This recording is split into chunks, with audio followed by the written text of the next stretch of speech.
saluer à l'aéroport de Gillot les forces de sécurité au sens large qui contribuent à la lutte contre la drogue. La drogue, je n'ai pas besoin de le dire, elle tue. Les drogues tuent.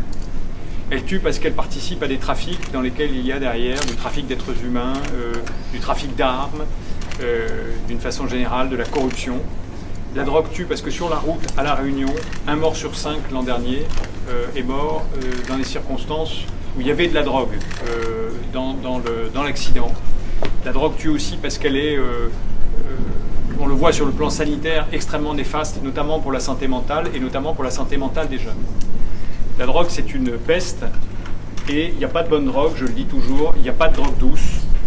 Alors ce qu'on constate à La Réunion comme ailleurs, c'est que la consommation de drogue augmente. Elle est alimentée par des trafics que dans le cadre d'un plan qu'on appelle le plan STUP, qui est appliqué à La Réunion, on essaie de réduire et qu'on essaie de tenir. Alors vous avez eu la démonstration, et on voulait venir les saluer, de ce que les douaniers font ici, à l'aéroport, et qui est vraiment exemplaire.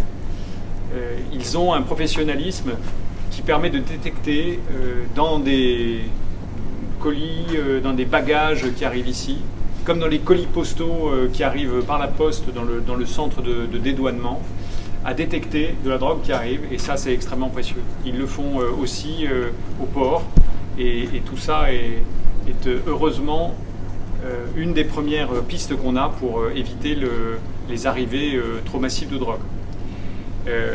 Ce travail se fait aussi avec des moyens extrêmement coordonnés qui sont ceux de la police, de la gendarmerie nationale, et puis je redirai aussi un mot de l'action de l'État en mer.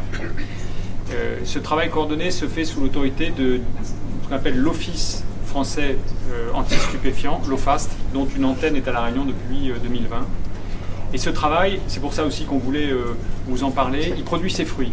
On a dit les résultats sont là parce qu'on est, je pense, Madame la procureure le dira aussi, on est extrêmement fiers du travail de ces hommes et de ces femmes et des résultats auxquels ils parviennent.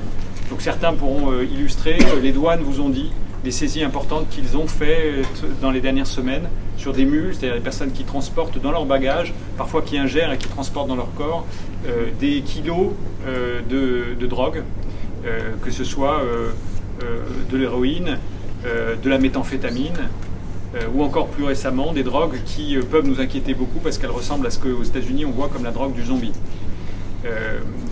On a aussi eu le plaisir de constater de très belles affaires qui ont été conduites par la gendarmerie nationale, mon général. J'ai en particulier le souvenir, mais vous en direz un mot, du démantèlement d'un trafic vers l'île Maurice qui a permis de saisir 180 kg de Zamal. Voilà, le Zamal, notre cannabis local. Au passage, c'est pas un produit pays, c'est pas un produit bio, c'est de la merde. C'est extrêmement dangereux, ça tue des gens. Voilà. Et grâce à la gendarmerie nationale, on est arrivé à faire une belle saisie sous l'autorité de Madame la procureure. De la même façon que la police nationale a fait au début de l'année une très belle opération aussi, en démantelant dans un appartement à Saint-Pierre une production qui était sur tout l'étage, et qui permettait de produire beaucoup, puisque c'est près de 80 000 € de revenus en 18 mois qui avaient été tirés de cette production, et c'est 30 ou 32 kilos qui ont été saisis par les policiers. Puis je termine encore par une illustration dont on est extrêmement fier, c'est le travail de l'action de l'État en mer.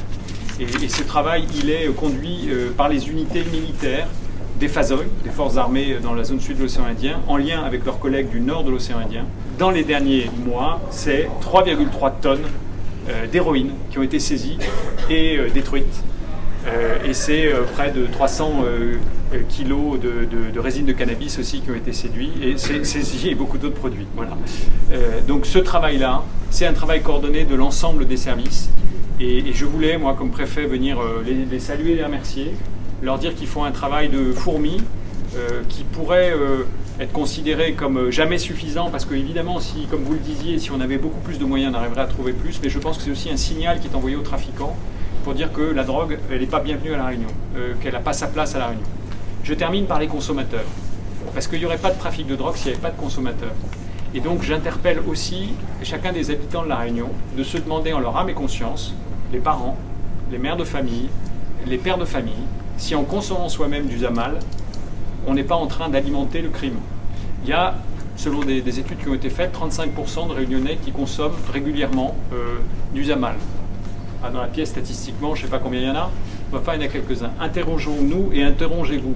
C'est pour ça aussi que j'ai demandé au service de police et de gendarmerie d'intensifier la répression à l'égard des consommateurs.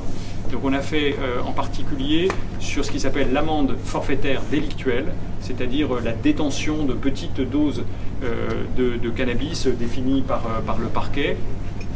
On a fait x2 l'an dernier des amendes. On est passé en gros de 400 à 800 amendes de 2022 par rapport à 2021. Voilà. Parce que lutter contre la drogue, c'est lutter contre les trafics, qui sont souvent des trafics alimentés par la criminalité internationale, mais c'est aussi lutter contre la consommation du quotidien.